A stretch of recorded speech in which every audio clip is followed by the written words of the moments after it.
So it's not every day that me and Dana White actually agree on something, but when he said this, I really had to let him cook. Lee Murray is one of the most legit gangsters of all time.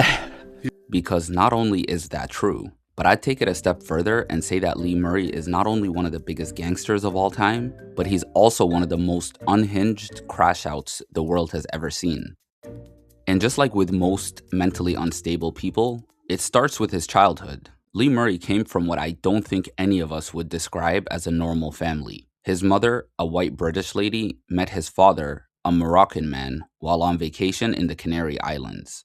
Once Lee was born, the father stayed working there for the first 7 years, and when he moved back in with them, it was pretty clear that the family was better off without him. His father was known as a violent drunk throughout the neighborhood, so I can't imagine how he was acting at home. However, by the time Lee was a teenager, him and his father were constantly getting into it, and one day it escalated to the point where it turned into a physical altercation, and I'm sure, very surprisingly to the father, he got knocked the fuck out by Lee. Now, after that, the father moved out, and according to all the sources I've seen, it's because he said he didn't want it to escalate to a fatality, but I think that's just code for he didn't want to get beat up every day by his own son.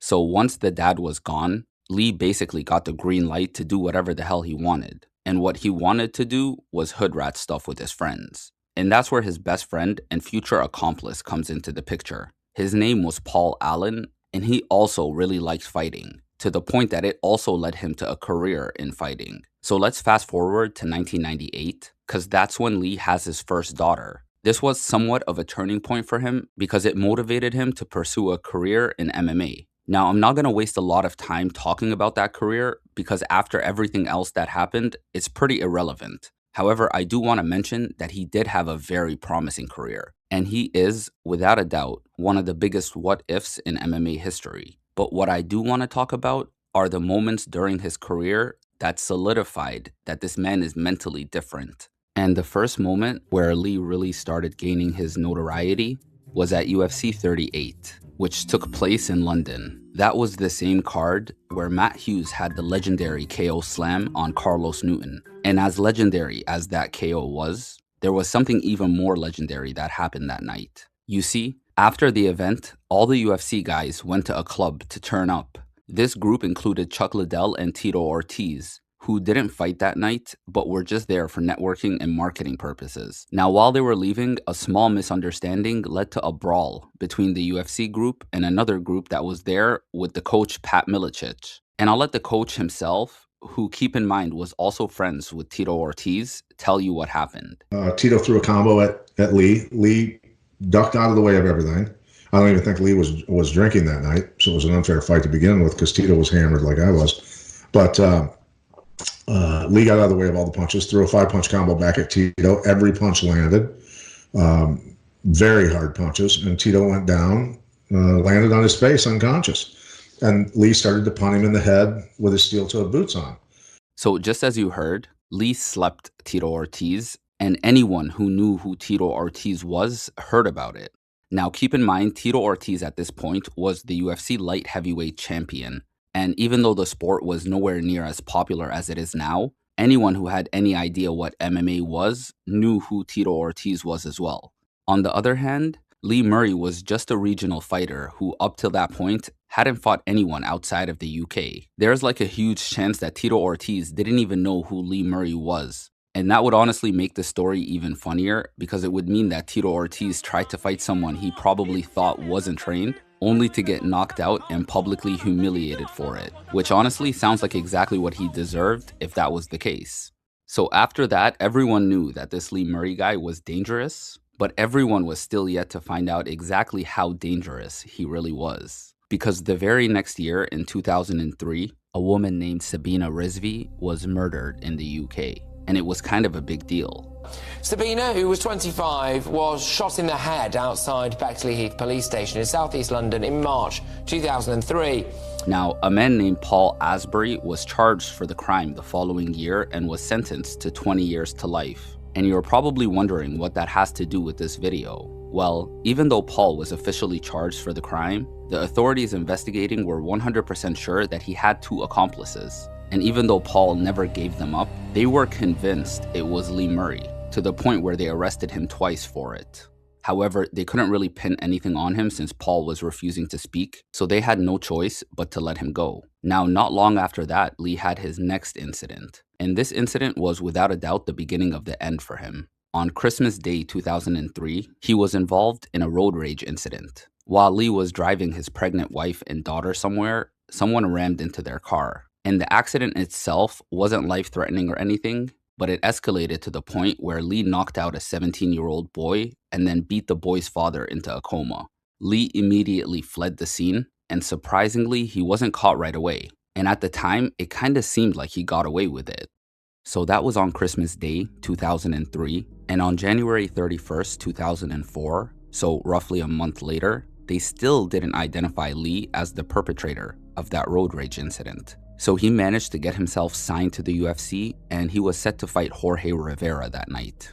Now, from his legendary walkout that day, that in hindsight was pretty ironic, to the quick finish, to the post-fight speech, it kinda went without saying that he was destined to be a star.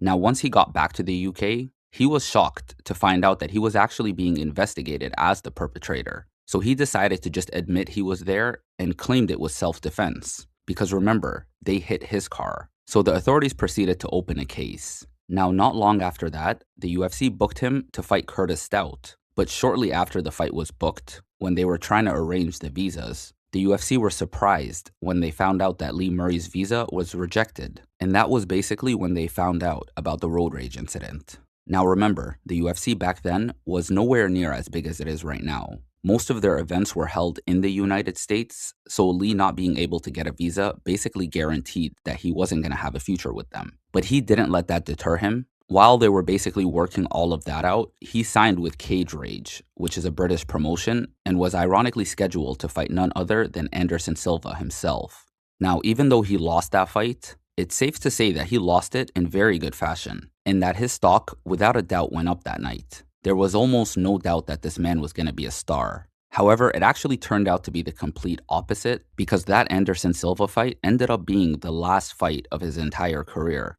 That fight was in September 2004, and for the next 13 months, even though Lee Murray didn't get in any trouble, he also wasn't able to fight due to the visa issues, as well as some injuries that he had at the time. But in September 2005, while he was at the Funky Buddha nightclub, Lee got into a fight with a group of men and got stabbed. And he actually for real lost a nipple that night. Now that sounds bad enough, but to make it worse, he got stitched up and then was back in the same club a week later, only to get stabbed again, but this time it was really bad. According to him, one of his friends got in a fight and he was trying to help him out. He ended up getting stabbed in the head and then multiple times in the chest. Doctors say he had to be resuscitated 4 times. That was pretty much a guarantee that his career was over, because if all the legal and visa issues weren't enough, this would surely do it. And Lee Murray himself must have known that too, because while he was still in his hospital bed recovering from the second stabbing, he started planning something that would cement his name in the history books.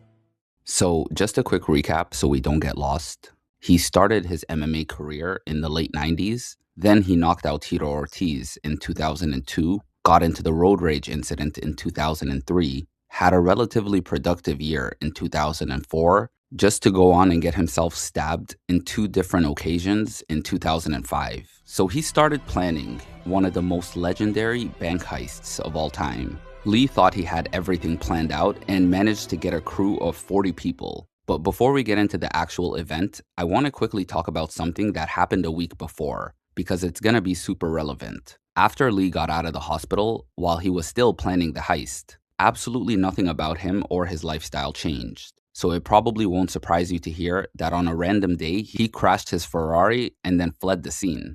He was eventually found, arrested, and released. His Ferrari, however, was impounded. Now we get to February 21st, a week after that crash, and the heist begins. And everything starts with this guy named Colin Dixon. He was an operations manager at a very high security cash handling facility in the UK. And one night he's driving home and he gets stopped by 2 police officers. They ask him to step out of his car, they handcuff him, put him in the back of their vehicle. They proceed to blindfold him and take him to an unknown location. At the same time, 2 other police officers went to Colin's home. His wife answered the door and they told her that Colin had been in a car accident. They offered to give her and her child a ride to where Colin was. Thinking they were real cops, she agreed. Turns out they were far from it. Once Colin realized that they had his family, he was willing to do anything. So this group of around 40 men pull up to the depot with Colin, and he helps them bypass basically every alarm until they're fully inside.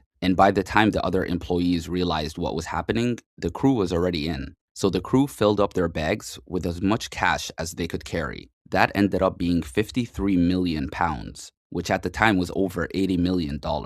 And in reality, they could have taken even more, but they had to leave a lot of money behind due to poor planning. Once they left and disposed of the cars, Lee and Paul separated from the rest of the group and made their way to Morocco. Lee assumed that he'd be exempt from extradition because his father was Moroccan, and Morocco does not extradite its own citizens to the UK. So Lee and Paul are now in Morocco with millions of dollars, living their best lives, thinking they're completely safe. But they were dead wrong, because one by one, all of their accomplices started getting caught, and it didn't take long before the authorities figured out that Lee Murray was the actual mastermind behind the robbery. So while Lee and Paul were being flashy with their money in Morocco, enjoying life to the fullest, UK authorities started working closely with Moroccan authorities and feeding them information. And while Morocco doesn't extradite its citizens, they absolutely do prosecute them locally for major crimes that they commit abroad. So the two countries started building a case together. And remember that Ferrari that he crashed a week before the robbery? Once authorities connected Lee to the heist, they checked his records and saw that accident. And then they went back to check the impounded car. And that's when they found a cell phone that Lee had forgotten inside the car. And on that phone was a recorded call between Lee and one of his accomplices. A call that basically implicated both of them in the robbery. My personal guess is that Lee recorded it as blackmail, but instead it ended up being used against him. So that recording, combined with accomplice testimonies, was enough to charge him. And unfortunately for Lee, the Moroccan authorities agreed. So on June 25th, 2006, about 4 months after the robbery, Lee Murray and Paul Allen were arrested near the largest shopping mall in the capital of Morocco, Rabat. Now, the arrest itself wouldn't have been that bad, but true to form, Lee assaulted an officer and caught an additional assault charge. And on top of that, they found a small amount of cocaine on him, which in Morocco is extremely illegal and automatic jail time. Those two things allowed them to fully arrest him instead of just bringing him in for questioning. From the time of his arrest until June 2010, a full 4 years, Lee was held in prison awaiting trial. Moroccan law basically allows extended remand for serious cases, and since he was a massive flight risk, he couldn't get bail. Paul Allen, on the other hand, spent about 20 months in a Rabat prison before being extradited to the UK, where he was ultimately sentenced to 18 years in 2009. Lee Murray, though, was still hopeful that with all the money he had and being in a country like Morocco where money talks, he probably assumed he could weasel his way out of the situation. But the UK authorities were not having it. And in June 2010, they finally got Moroccan authorities to sentence him to 10 years behind bars.